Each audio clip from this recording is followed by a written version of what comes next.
د عزیز ډیولپمنٹ کمپنۍ چې ده د ټوټل بزنس یې اوس 50 میلیارډ ډالر شاوخوا کې ده. نو ماته د 10 میلیارډو سرمایه ګزاري په افغانستان کې دا کومه غټه یو ډېره غټه خبره نه ده. افغانستان ته د 10 میلیارډ ډالر نه ځي، افغانستان ته په دا ټوټل په دا اوو کالو کې شاید 2.5 میلیارډ ډالر یې لاړ شي. 1.5 میلیارډ یې چاینا او اروپایي هیوادونو او نور هیوادونو ته چې هغه تکنالوژي او تخنیک او فابریکې اخیستل کېږي هغو هیوادو ته ځي.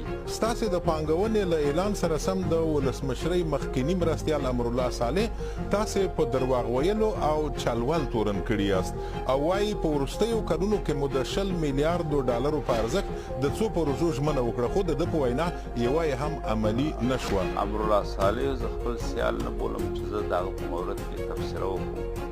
د دنیا ټول دنیا ته دا چلنج ورکوم چې دا هېڅوک به داسې یو شی پیدا نه کړي په ما باندې یو فت چې ما یو غلط او یو منفي کار کړی په ژوند. عزیزي چې کوم واده کوي هغه سر ته رسوي، عزیزي چې پارچه پارچه هم شي او په مالیکولو باندې تجزیه شي هغه خپل وعدې ته احترام لري.